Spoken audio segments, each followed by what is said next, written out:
Bueno, estimados alumnos de Econometría 1, bienvenidos a esta nueva entrega de videos prácticos sobre errores de especificación. ¿Sí? Vamos a seguir trabajando con lo que es el práctico 6, en este caso particular con el ejercicio 17. ¿Sí? Aquí comparto la pantalla.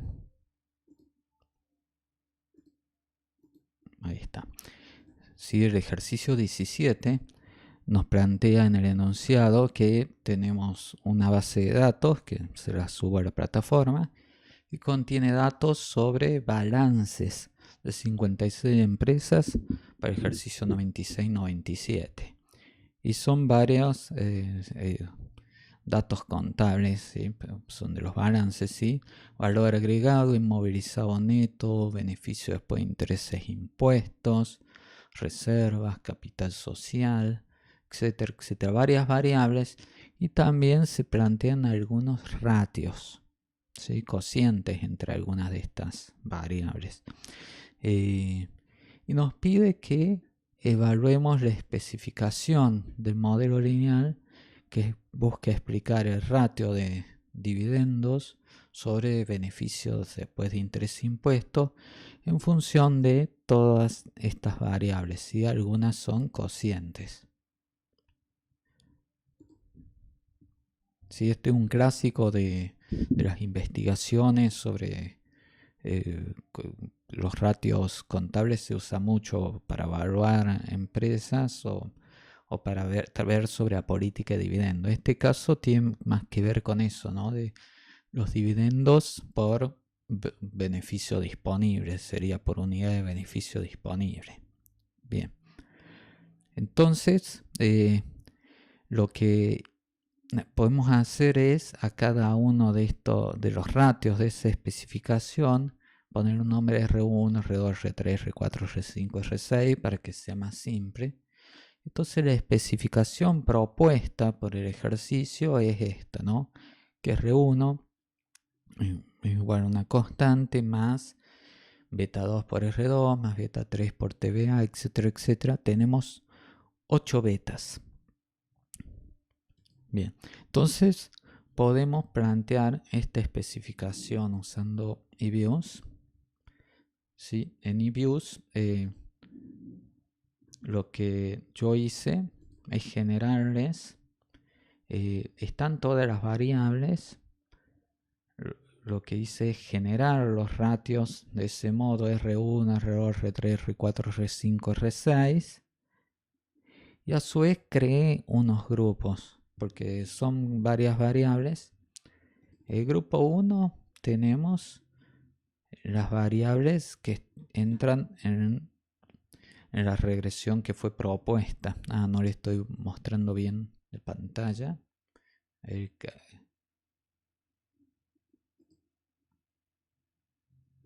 ¿Sí? En el grupo 1 están todas las variables. Están solo las que no están todas, sino están las que nos pide que modelemos. Mientras que en el grupo 2 están todas las variables por si uno quisiera probar a todas en algún procedimiento automático. Aunque habría que quitar esa columna, ¿sí? Esa no convendría que esté esa columna inicial. Bien, entonces veamos la especificación. ¿Para qué me sirven estos grupos? Yo abro el grupo y le pongo en procedimiento make equation y ya me aparecen cargadas esas variables. Solo le cambio de lugar la C. ¿Sí? Le cambio de lugar para que aparezca primero la ordenada. En opciones, bueno, no tengo que hacer nada. Vamos a estimar por mínimos cuadrados ordinarios.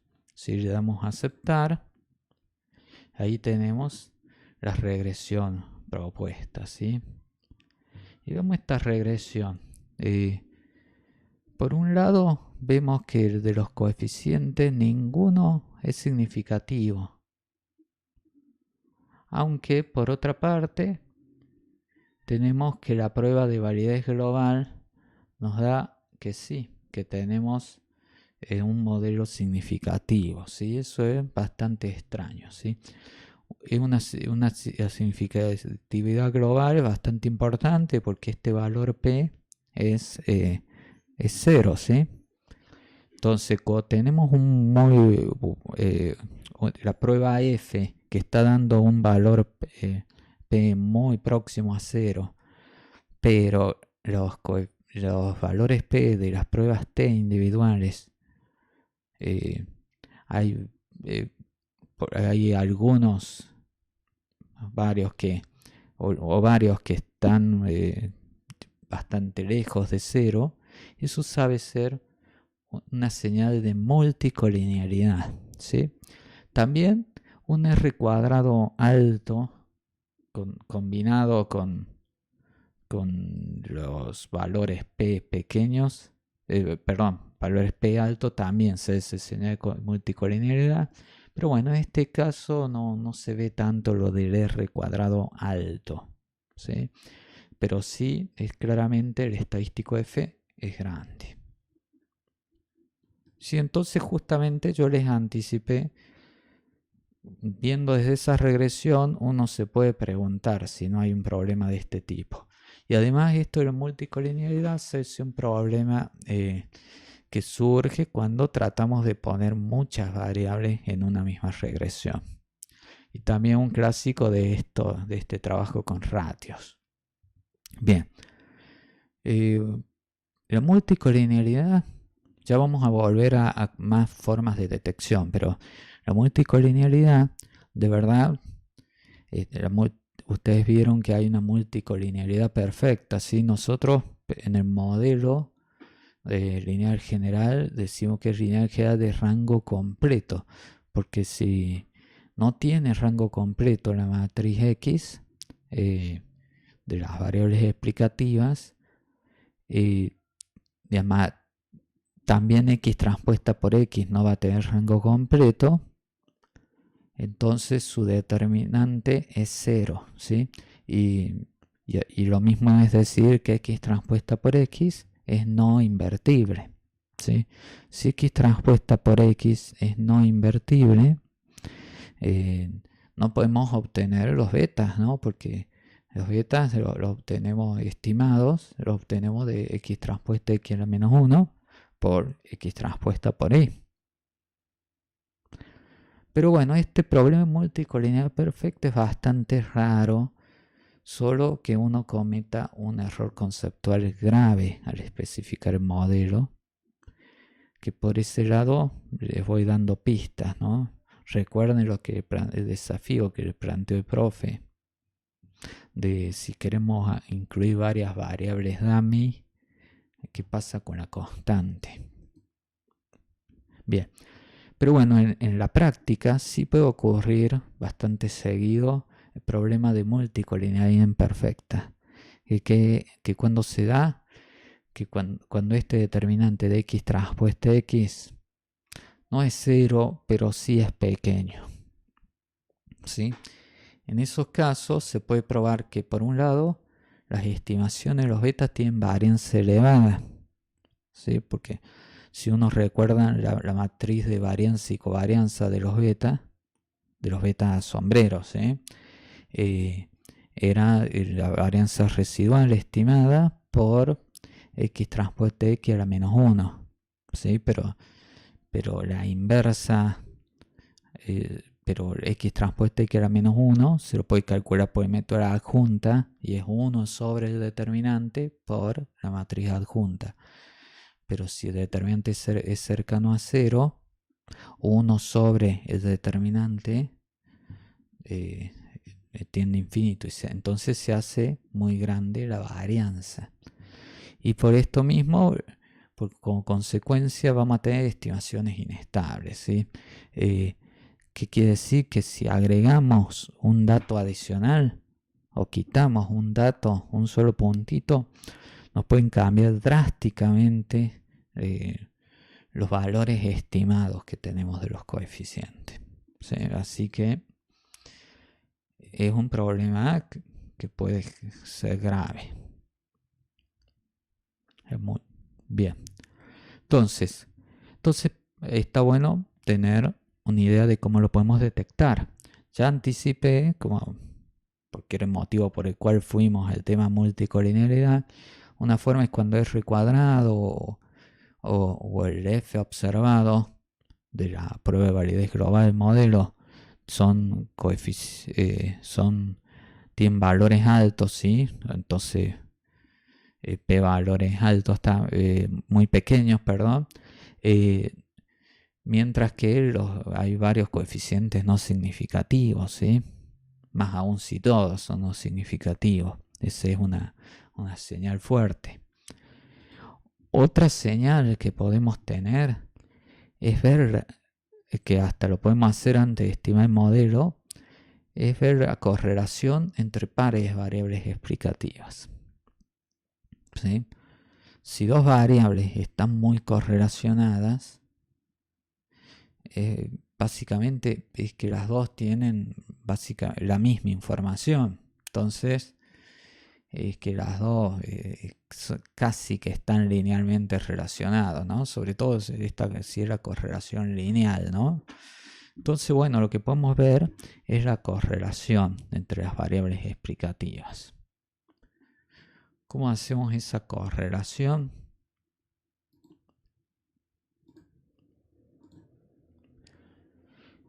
Lo que podemos hacer cuando tenemos el grupo abierto, análisis de covarianza se llama ahí, aunque es distinto al que hacemos, y le ponemos damos correlation, le damos OK, ¿sí? Y ahí sale la matriz de correlaciones. De verdad el R1 está de más, porque esa es la variable dependiente, pero uno podría haber creado otros grupos quitando el R1, ¿sí? Lo que uno tiene que concentrarse es en ver si hay correlaciones entre las otras variables que sean elevadas. Ya desde arriba del 0,40 nos podemos empezar a preocupar. Pero que no sea con el R1, ¿sí? Que haya correlación con R1 más bien es bueno, porque esa es la variable que queremos explicar.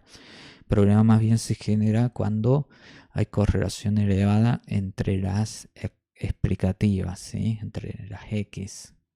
Entonces veamos. Por eso la primera columna no la voy a ver ni la primera fila. Obviamente esto es simétrico, ¿no? Veamos el R2.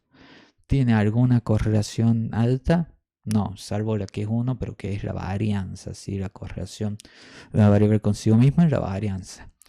TBA no tiene correlación alta. TBFP sí, tiene alta esta correlación con R5. ¿Sí? Entonces, TBFP, tanto TBFP como R5 pueden tener problemas de multicolinealidad. ¿Y por qué? Porque están bastante relacionadas entre ellas linealmente. Después,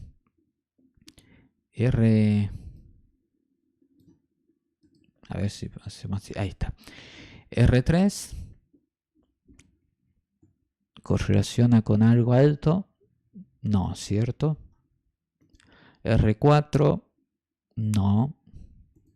R5 sí. Con R6 y con TBFP, ¿sí? R5, una variable que puede estar relacionada en forma casi lineal con las otras, con TBFP y R6. Y R6, bueno, ya vimos que estaba correlacionada con alguna de las variables, ¿sí? Entonces, tenemos como algunas variables que están medio sospechadas. Obviamente este es un análisis preliminar, porque estas correlaciones son entre pares de variables. No quiere decir que necesariamente cuando hacemos la regresión múltiple se dé, pero sí cuando un par de variables está altamente correlacionada, es probable que solo una de las dos puede entrar en el modelo como explicativa, ¿sí? Porque si está muy correlacionada en forma muy elevada, quiere decir que están teniendo más o menos la misma información van a proveer al modelo. ¿Sí? Entonces, un buen análisis. Después tenemos métodos un poco más avanzados, más refinados, que son el número de condición, una estadística, una prueba que hay de Farrar y Glauber, que la verdad no sé si se pronuncia así, y los factores de amplificación de varianza, BIF, la sigla en inglés, que Variant Inflation Factor sería. Factores, a veces uno le dice factores de inflación de varianza, así por... Bien, entonces esto lo vamos a ver un poquito más detenidamente, uno por uno. ¿Sí? Veamos el número de condición. El número de condición, ¿cómo se calcula? Se obtienen a la matriz X transpuesta X.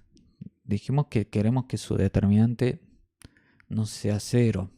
¿Sí? Si es muy próximo a cero, probablemente tenga un problema de multicolinealidad. Pero a su vez el determinante de una matriz se puede expresar como el producto de los valores propios. A ver si pongo mejor la pantalla más grande por un rato. Ahí está. Si el determinante de matriz se puede expresar como el producto de los valores propios.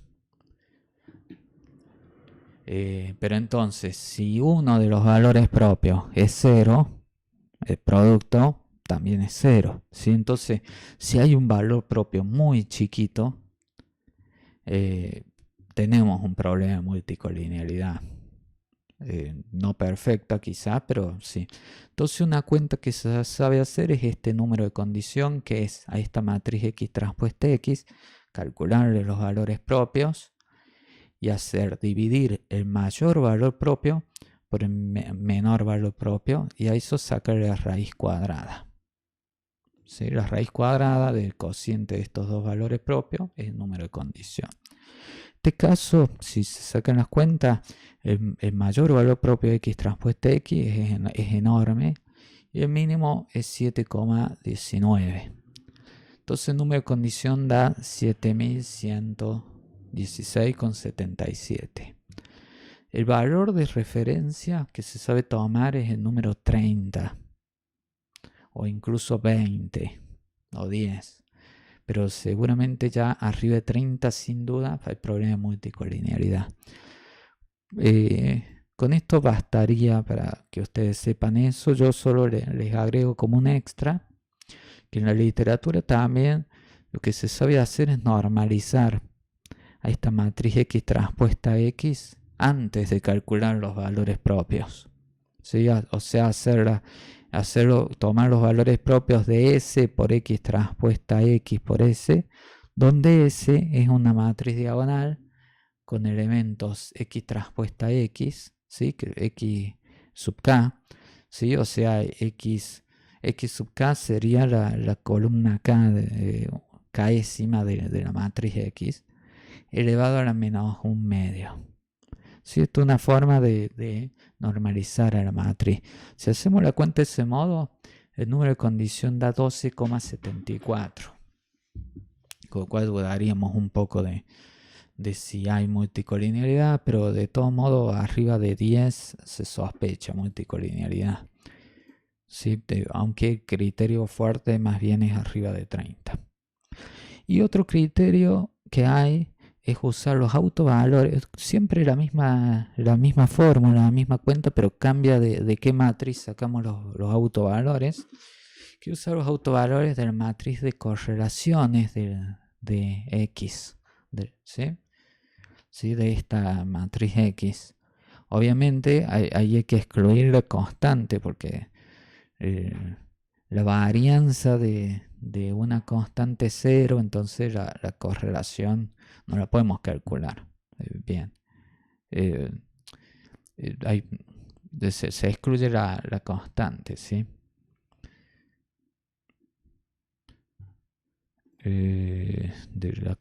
Después, ¿qué más?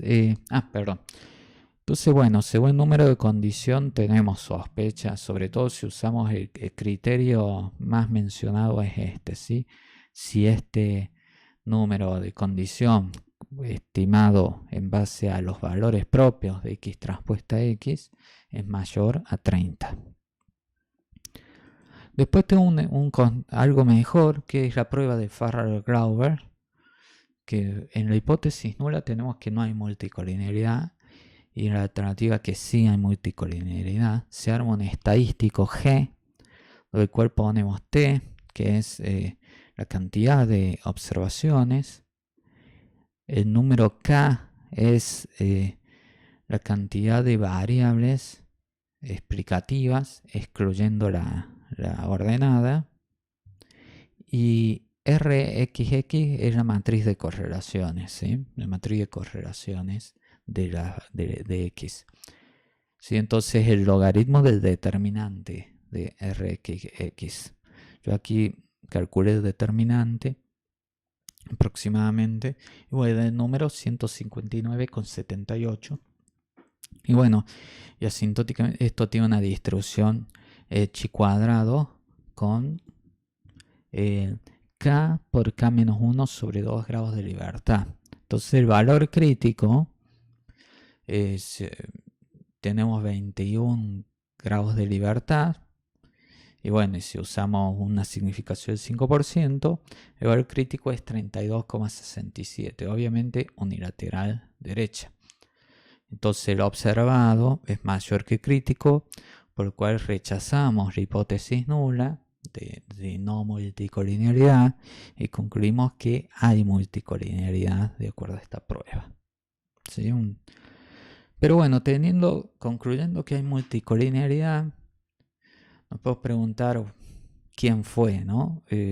Si quizás hay algunas variables que están siendo responsables de esto.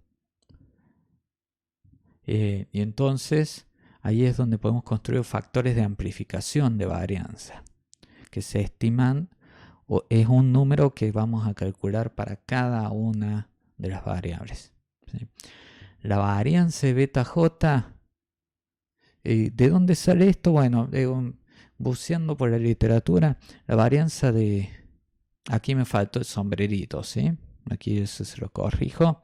La varianza si beta j es un parámetro, así que no puede tener. La varianza de parámetro es 0. Aquí de beta j sombrero, que aquí lo puse bien, ¿sí? Se puede escribir de este modo. ¿Cómo? Sigma cuadrado modo sea la varianza residual dividido n por s cuadrado x sub j, que esto sería el numerador de la varianza de x, ¿sí? Pero si el número de varianza x lo multiplicamos por n, básicamente estamos poniendo... Perdón, esta es la varianza de x sub j, ¿sí? Pero si multiplico por el denominador de la varianza, que de verdad sería n-1, pero es casi lo mismo, esto sería el numerador de la varianza. Si ustedes tienen buena memoria, pueden recordar de estadística 2, que a grosso modo esta es la fórmula que se usa para la varianza de beta de un beta, ¿sí? De la pendiente, cuando estamos en regresión simple, ¿sí? Y por otro lado tenemos que en regresión múltiple aparece este término que es 1 menos r cuadrado j, ese factor, perdón, ¿sí? Ahí dividiendo. ¿Quién es r cuadrado j? Es el coeficiente de determinación, o sea, el r cuadrado que se obtiene de hacer una regresión de xj contra las otras explicativas, ¿sí? O sea, este rj me está como midiendo cuál es el porcentaje de la variabilidad de xj que estaríamos explicando, que las otras explicativas estarían explicando, ¿sí? Básicamente, cuánto de xj ya está en las otras variables, ¿sí? En las otras explicativas, ¿sí? Eso sería lo que está haciendo ese recuadrado. ¿Sí? O sea, si yo regreso a XJ contra las otras X y encuentro un R cuadrado grande, un R cuadrado de 1, quiere decir como que el XJ no me da información adicional. XJ sería una combinación lineal de las otras X. ¿Sí? También se pone una ordenada. ¿Sí? Bien, entonces, si observamos acá, si R cuadrado J es 0, me cuento que con el cual las otras X no explican para nada XJ tiene mucha información que no está en las otras, pero a su vez, si el R cuadrado J es 0, de 1 menos 0 es 1, y por esto nos daría la misma varianza que tenemos en una regresión lineal simple. ¿Sí? ¿Sí? Entonces, si no hay correlación entre la variable XJ con las otras, la varianza del beta J estimado básicamente sería el mismo que en una regresión simple. No le importa qué está pasando con las otras variables. No. ¿Sí? ¿Por qué? Porque no está correlacionada. En cambio, si el RJ cuadrado tiende a 1, te das 1 menos 1, 0, por 0, algo por 0 es 0, y algo de 0 es infinito, ¿no? La varianza beta J tiende a infinito, ¿sí? Por lo tanto, cuanto más relacionada esté la variable XJ con las otras variables, mayor va a ser la varianza del estimador del beta J, ¿sí? ¿Sí? O sea, ahí es donde aparecen muchos los problemas de multicolinealidad. Entonces, el factor de amplificación de varianza usa esto, ¿sí? Es como si pasara para este lado, para la izquierda, dividiendo la varianza que tenemos en una regresión simple, y que me queda 1 sobre 1 menos R cuadrado del otro lado. Ese número es el factor de inflación de varianza, o factor de amplificación de varianza. Y lo vamos a calcular ese número para cada una de las XJ. Si ese factor de amplificación de varianza es mayor a 10, decimos que la variable XJ está inmersa en problemas de multicolinealidad. Si ustedes pueden analizarlo y ver el mismo juego de antes, ¿sí? Si R cuadrado es 0, tenemos 1 menos 0, 1 sobre 1. El factor de inflación de varianza es 1. Entonces la varianza del beta J es lo mismo que, considerando que hay otras variables, es la misma que en una regresión simple. En cambio, si R cuadrado es grande, hay mucha correlación de XJ con las otras variables, entonces se ve muy influenciada, y la varianza beta J sombrío va a ser muy inflada, ¿sí? Hasta en un caso extremo infinito. Bien, entonces bueno, si calculamos esos valores de inflación de varianza, hacemos la regresión de cada variable explicativa contra todas las otras explicativas, ¿sí? De R cuadrado, R2 contra TVA, TBB, R3, R4, R5, de ahí sale ese R cuadrado J, y de ahí sale el número de valor de inflación de varianza, que es 1 sobre 1 menos este R cuadrado J. Y veamos, 10 era el valor crítico. Bueno, R5 claramente hay un tema de multicolinealidad, y también puede haberlo en el caso de TBFP, y también el caso de R6. ¿Sí? Entonces estas tres variables son para tener en cuenta. Bueno, ¿y qué podemos hacer? Bueno, algunas soluciones que solo presento tres. Una es transformar las variables dando cocientes o diferencias entre las variables. De eso va a ver un ejemplo con Ana en el siguiente video. Otra es eliminar algunas de las variables, ¿sí? En el caso de que la multicolinialidad se deba a esto de que las variables hay un par de variables muy correlacionadas, bueno, quitando alguna de ellas, se reduce, ¿sí? El primer candidato sería quitar el R5 o quitar R6 o quitar TBFP.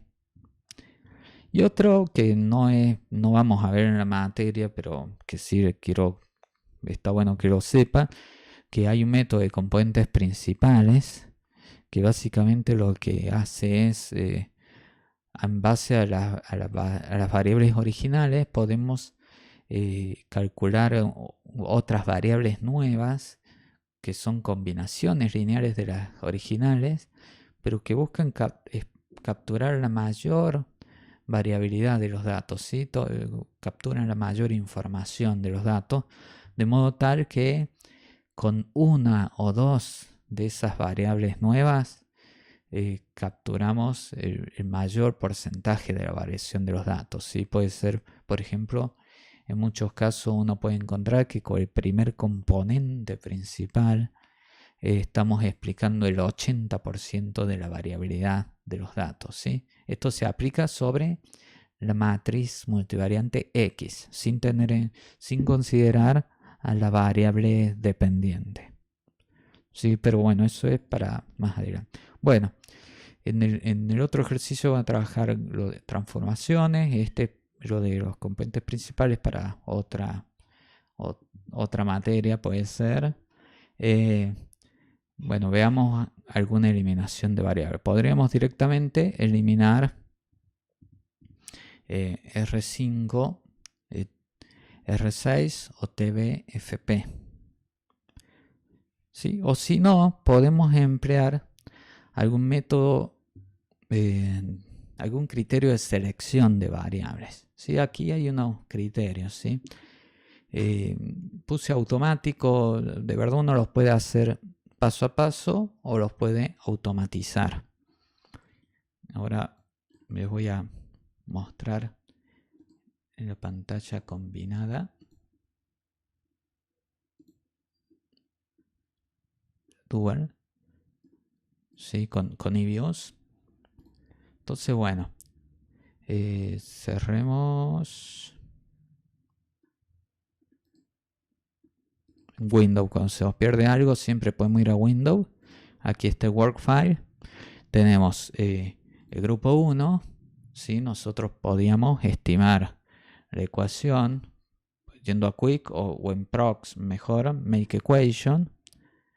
Y aquí tenemos C, que la constante la corremos. Al correr la constante, damos a aceptar. Teníamos esto, ¿no? Y bueno,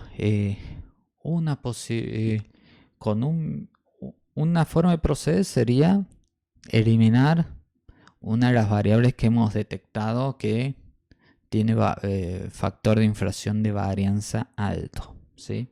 Pero bueno, si eso lo pueden hacer, yo aquí les voy a presentar un método de selección.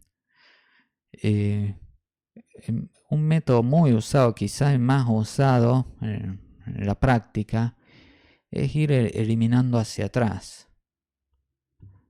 Uno de los métodos más usados. Sí, podemos partir de un modelo chiquito e ir agregando variables, o podemos partir de un modelo que tiene muchas variables e ir eliminando de acuerdo a algún criterio. Si eliminación de hacia atrás consiste en ir eliminando variables de a una y bueno, viendo cuáles no son significativas, ¿sí? Por lo general usando el valor P quizás a un nivel de 0,05 o a otro valor de corte, el p-valor. ¿Sí? Si el p-valor es mayor a 0,05, elimino esa variable.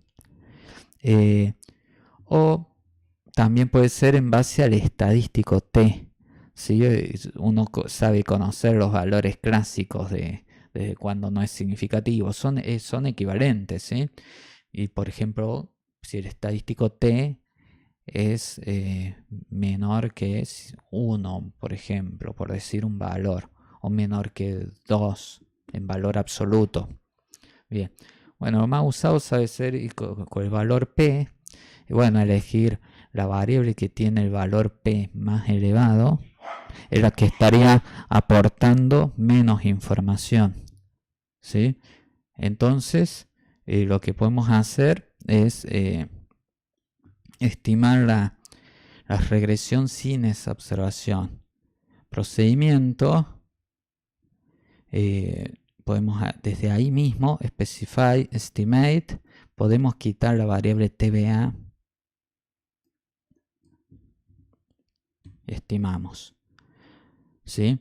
Aquí tenemos que la siguiente variable que deberíamos quitar es la variable R2, ¿sí? De nuevo, procedimiento, specify, estimate, R2, la quitamos, siguiendo ese criterio de eliminación sucesiva.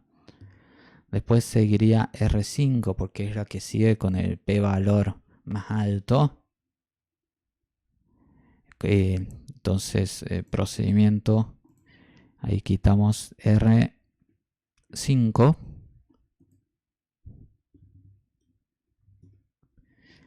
Y finalmente, si queremos el 5%, podríamos quitar R3.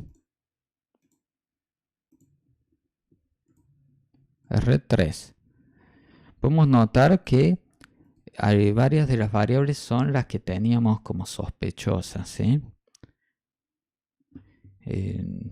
Estamos eligiendo de otra forma, pero por lo general son las que sospechábamos que son bastante colineales. Bien, y aquí quedaría el modelo cerrado. Ese método es eliminación hacia atrás, unidirectional backwards en ABUs. Lo podemos implementar en forma automática, ¿sí? ¿Cómo lo hacemos? Es, bueno, yo vuelvo al Word file desde el grupo 1, estimo la ecuación, cambio de lugar la constante como es costumbre, por una cuestión de orden nomás. Pero en vez de decir el método least square, o sea, el método mínimo cuadrado ordinario, irá steps ls, ¿sí? Stepwise least square, ¿sí? Es como de paso a paso sería, mínimo cuadrado paso a paso. Y aquí podemos elegir entre los diversos métodos. En este caso, para tener lo mismo que hicimos recién, sería el método unidireccional, que es en una única dirección, que es que vamos a ir eliminando variables. Y backward es que vamos a ir hacia atrás, ¿sí? Desde muchas variables hacia pocas, ¿sí? Sí, backward es que vamos hacia atrás, vamos quitando variables. Unidireccional solo hacemos eso, solo quitamos variables. Podemos elegir si lo hacemos en base a los p-valores o a los estadísticos t, ¿sí? Si ponemos 0,05 como valor de corte del estadístico t, le damos a aceptar. Sí, voy a borrar la ecuación anterior. Ahí cometí un error, ¿sí? ¿Por qué? Porque aquí, ahí les muestro el por qué, ¿sí? Tengo que especificar, estimar, hay que elegir backward, unidireccional, p-valor 0,05, pero faltó corregir la especificación.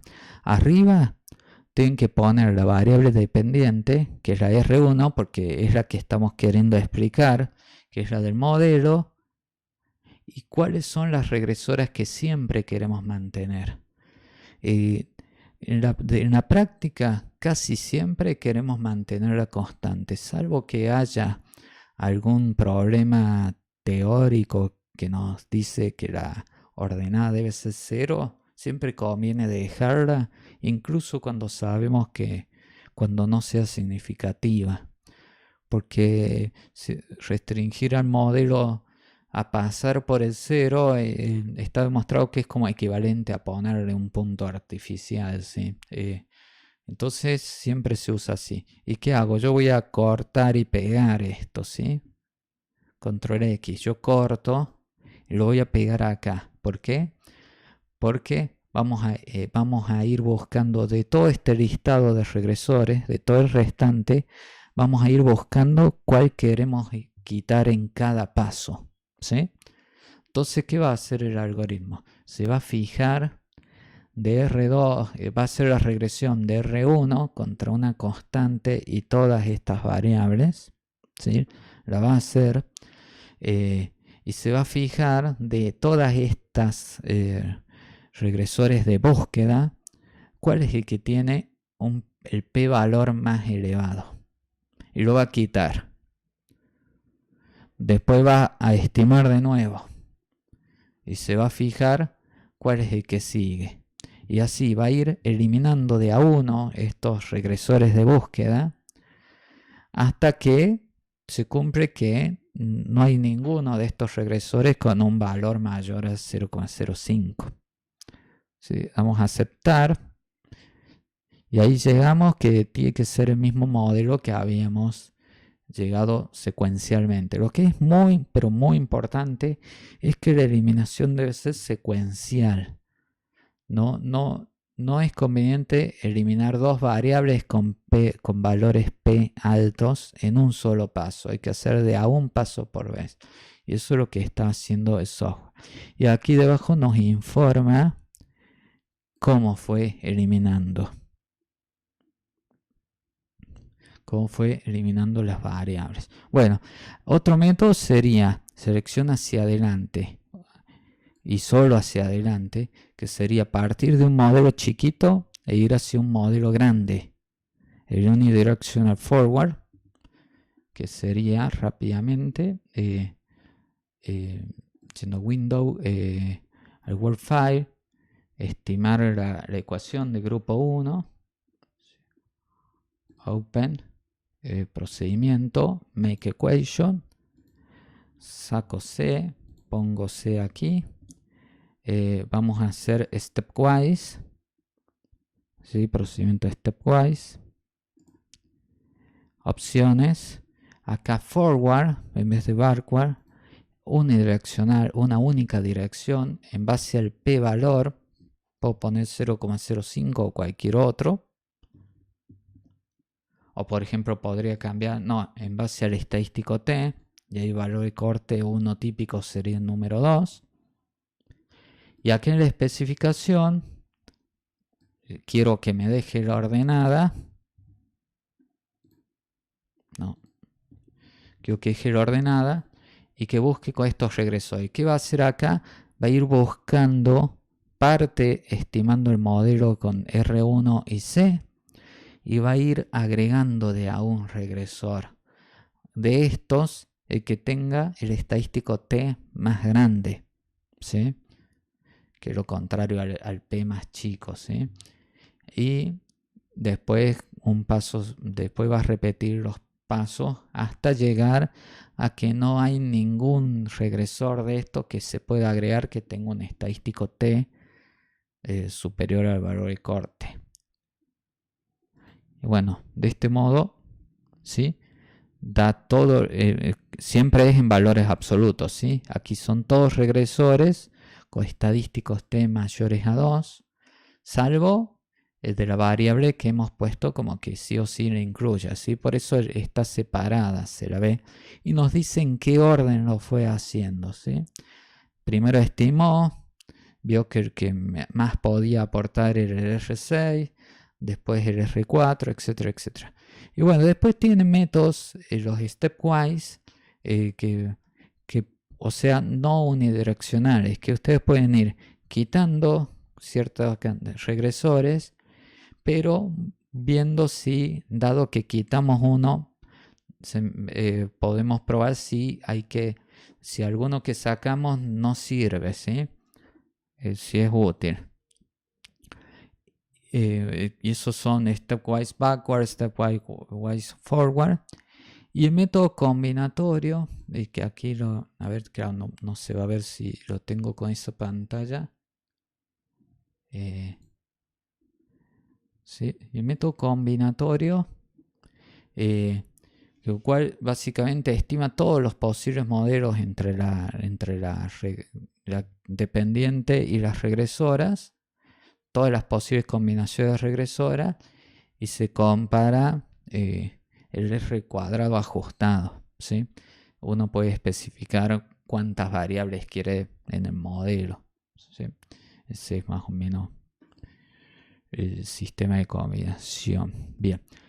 Entonces, bueno, con esto vamos a cerrar el práctico. De por sí el ejercicio ya lo podíamos cortar con haber eliminado secuencialmente por eliminación hacia atrás, ¿sí? O bien podríamos haber eliminado las variables que son multicolinearidades, pero era como una buena oportunidad para presentar los métodos de selección. ¿Qué tienen en contra estos métodos de selección de variables? Es el problema de las comparaciones secuenciales, ¿no?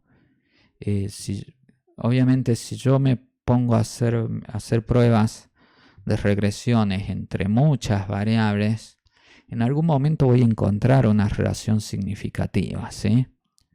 ¿Sí? Hay un problema de correlaciones espurias puede haber, ¿sí? Incluso. Entonces hay que tener cierta cautela, ¿sí? Sí es muy usual hacer, por ejemplo, una eliminación hacia atrás de que en los modelos finales no dejar variables que no son significativamente distintas de cero. Pero sí es mucho más criticable un método combinatorio, ¿sí? Que agarramos todas las variables y las ponemos en una licuadora y buscamos el mejor ajuste. No, más bien siempre lo primero es justificar teóricamente el modelo, puede ser por una teoría que ya está o bueno, dar fundamentos de una teoría nueva y en base a eso decidir cuáles son las variables útiles y bueno, y sí podemos desempatar entre variables que contienden en la literatura, que son podemos elegir quizá en base a un par de estas pruebas, pero no conviene abusar de estos métodos de selección automática. Bueno, espero que les haya resultado útil el video y bueno, van a tener otra práctica sobre tema muy parecido a este con Ana. ¿Sí? Así que bueno, y será hasta la próxima semana. Saludos.